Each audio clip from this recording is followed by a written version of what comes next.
Hai guys, hari ini kita bikin video lagi. Udah kayak YouTuber kali pakai hai guys. Oh ya, sekarang jam 1 malam. Ini susah tidur, jadi kita mau bikin video aja. Video kali ini kita mau bahas tentang salah satu brand knalpot yang rasanya mustahil kalau kalian nggak tahu. Langsung aja, brandnya ada di sini. Di sini ada 3 knalpot dari Norifumi. 3 ini beda-beda tipenya. Jadi biar nggak payah, kita buang dulu, kita ambil satu aja.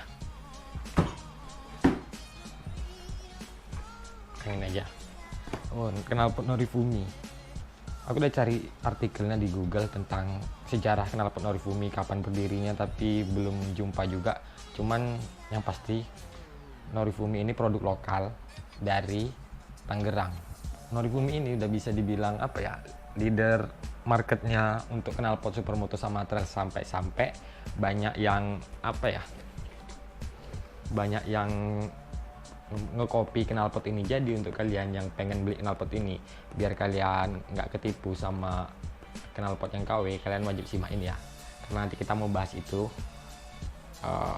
Gimana sih cara membedakan knalpot ori Norifumi sama yang KW-nya. Jadi aku juga tadi sempat chat orang Norifumi, gimana sih cara kita orang awam yang paling gampang untuk membedakan knalpot Norifumi ini. Jadi menurut penjelasannya ya memang saking gampangnya, menurutku terlalu gampang, kayak apa nggak ada yang lainnya gitu, jadi cuman sedikit. Jadi untuk nyari tambahan lagi, aku udah buka Google tadi untuk cari artikelnya kayak mana caranya membedakannya. Ya ada beberapa tambahan lagi, jadi langsung aja. Sebelum kita bahas ini yang KW Norifumi ini, kita pakai itu buat apa ya, pasti buat mengoptimalkan tenaga mesin. Jadinya Norifumi itu membuat knalpot itu bermacam-macam tipe. Ada tipe standar, ada tipe bore up, ada tipe kompetisi. Jadi kita kalau pengen beli knalpot, kita harus menyesuaikan spek mesin kita juga. Jangan asal kita, wah kita suka nih bentuknya kayak gini untuk di motorku, tapi motor kita standar, terus kita belinya bore up, jadi nggak sesuai gitu sama spek mesinnya. Tapi kalau kita motor kita bore up, terus kita pakaikan knalpot bore up, jadi mesin itu bisa mengeluarkan tenaganya secara maksimal. Karena orang Norifumi sebelum bikin pasti udah riset juga dong tentang knalpotnya itu gimana caranya biar untuk mendapatkan tenaga yang optimal. Jadi untuk kalian yang pengen beli Norifumi bisa ke 97 MX Shop, promosi. Oke, kita bahas yang tipe standarnya dulu. Standar Norifumi di sini ada RV1. Itu disarankan untuk mesin standar sampai piston 62. Itu kita bisa pakai RV1. Diameter pipanya itu 28 mili. Dia untuk standar, mesin standar sampai dengan piston 62 mm. Kemudian kita taruh dulu ini. Kita ambil yang tipe Rocket 4 kompetisi. Untuk Rocket 4 kompetisi aku udah cari di artikelnya juga, karena aku juga nggak punya jangka sorong untuk mengukur diameter pipanya. Jadi aku nggak tahu berapa sih diameter pipa Rocket 4. Udah sempat ku cari di Google juga, yang resminya nggak keluar, tapi yang keluar malah Purbalingganya. Beli knalpot KW itu rasanya kayak seolah-olah kita kayak apa ya, kalau menurutnya kayak kita nggak mampu tapi memaksakan gitu, pengen produk yang brandnya yang ternama tapi kita nggak mampu, terus kita beli kopiannya. Janganlah, kalau bisa ditabung dulu, ntar udah cukup baru beli yang aslinya aja, karena lebih durability-nya lebih bagus, bahannya juga lebih bagus. Itu pengalamanku sih, daripada yang dari yang kopi-kopi. Untuk kompetisi ini aku cari di Google, dia nggak nemu sih berapa diameternya, untuk spek pistonnya berapa. Yang jelas dia cuman untuk 200 cc ke atas, jadi itu bisa dibilang kayak udah piston 66 ke atas gitu spek kompetisi itu.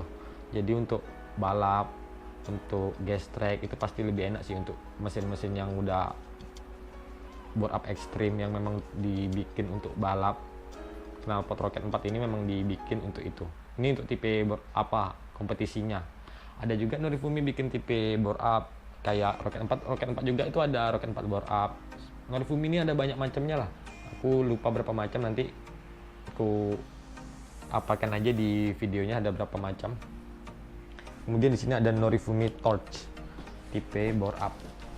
Untuk tipe bore up ini kalau kita nengok dari Norifuminya, yaitu disarankannya untuk piston 63 sampai 66. Jadi kalau udah 66 ke atas itu disarankan untuk pakai yang kompetisinya lagi karena dia bisa sampai 200 ke atas. Sekarang kita bahas gimana cara membedakan barang asli dengan barang KW. Karena di sini udah ada roket 4 kompetisi. Jadi kayak mana sih cara membedakan knalpot Norifumi yang asli dengan yang palsu? Waktu aku tanya ke Norifumi itu ada 3 jawaban. Yang pertama, dia ada di sini, ada logo ininya, sama di leher knalpot ada logo tulisan Norifumi originalnya, kelihatan nggak? Kemudian dia punya barcode. Kalau kita scan barcode ini, dia seperti ini. Jadi yuk kita scan untuk knalpot Norifumi Roket 4 ini. Kalau dia palsu pasti dia nggak terdaftar di Norifumi, tapi kalau dia asli dia pasti terdaftar di Norifumi. Ini barcode-nya, langsung kita scan aja. Oke, langsung kita klik shutter untuk mencari.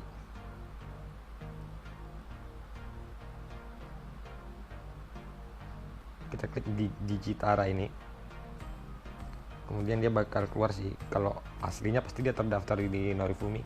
Dan ya, ini cara paling gampangnya.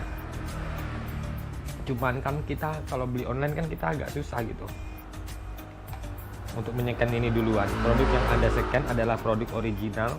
Segera daftar produk Anda, sobek stiker QR-nya setelah di-scan untuk menghindari pemalsuan. Nama produk Roket 4 kompetisi, tanggal produksi, tanggal cetak. Produksi ini sudah di-scan sebanyak 1 kali. Berarti ini baru pertama kali nge-scan barcode ini. Jadi ini memang betul-betul asli. Cuman kalau kita beli online kan pasti kita nggak bisa nge-scan ini dong, kecuali kita beli offline. Jadi kita bisa langsung nge-scan. Cuman yang bisa, ini yang dariku sih gimana cara membedakannya. Kebanyakan kalau kita cari di e-commerce itu, yang asli, yang palsu itu harganya nggak masuk akal murahnya. Murah kali. Yang kayak gini aja sama RV1, sang asli lebih murahan yang palsunya Roket 4. Terus dari harga, kalau untuk yang ori dia pasti lebih mahal dong. Yang ini kalau di e-commerce itu di kisaran 24 sampai 25 untuk yang orinya.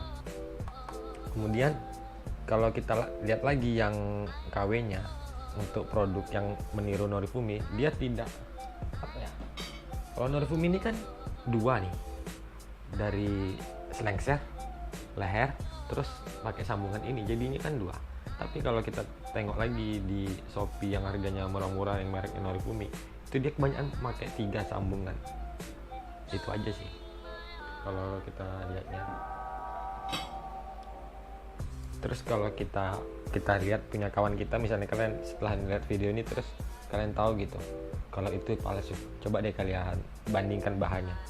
Kalian toko gini aja itu terasa banget kalau produk itu murahannya, karena dari build quality-nya dia tuh kayak terbuat dari apa ya, kayak kaleng gitu tipis. Karena aku juga dulu pernah pakai dia bukan kopi Norifumi, cuman dia produk dari Purbalingga. Cuman aku pernah punya masalah terus itu sih sama selengser sama pipanya, karena itu terlalu tipis, jadi selalu retak di bagian sininya, di lehernya. Semenjak itu aku udah 2 kali pakai itu, karena waktu itu rusak dikirimin lagi, jadi aku mau nggak mau aku pakai lagi lah daripada beli kan. Terus nggak sedang lama ada keretakan lagi di bagian leher apanya, pipanya. Jadi aku udah ganti GP7, sekarang pakai GP7. Untuk Supermoto build Supermoto Story biasa aku bakal ganti knalpot sih, cuman masih bingung pengennya knalpot apa. Yuk lanjut, tadi baterai GoPro-nya habis. Terus untuk membedakannya lagi, dia di las-lasannya sini. Kalau untuk Norifumi kalau kita lihat, dia las-lasannya jauh lebih rapi, dan dia pun kayak apa ya, kayak pakai kuningan gitu, bukan besi. Kemudian dia kita juga bisa dari sini juga Kalau untuk yang aslinya dia kedudukannya udah paten, nggak pakai slip on lagi atau plug ini buat menyambungkan untuk sebagai penahan.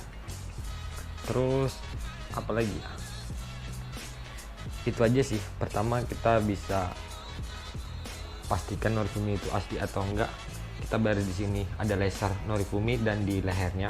Kemudian kita bisa scan barcode ini untuk mengetahui dia terdaftar di Norifumi sebagai produk asli atau enggak. Kemudian kalau kita perhatikan lagi, untuk semua tipe knalpot Norifumi itu logonya itu kayak apa, beda semua, mulai dari RV1, mulai dari Torch, mulai dari Rocket 4, semuanya logonya beda, nggak ada yang sama. Semua tipe dari Norifumi logo ininya, coba deh kalian perhatikan, pasti beda. Jadi segitu aja untuk video gimana sih cara membedakannya itu. Cuman karena sempat diposting juga di akun Norifumi, harga knalpot KW dari Norifumi itu hampir menyerupai dengan knalpot aslinya, ditambah lagi orang tuh pakai foto produk asli dari Norifumi. Jadi kalian hati-hati untuk beli knalpot originalnya. Kalau kalian pengen yang original, kalian kalau bisa ke toko yang kalian percaya gitu. Sebenarnya nggak itu sih, kalau mau kita pakai Norifumi juga, menurutku kita biasa aja. Bukan Norifumi yang bikin kita keren, tapi gimana cara produk itu keren karena kita yang pakai. Oke, sampai jumpa di video selanjutnya. Thank you udah nonton. Sekarang udah jam 1:30, waktunya tidur.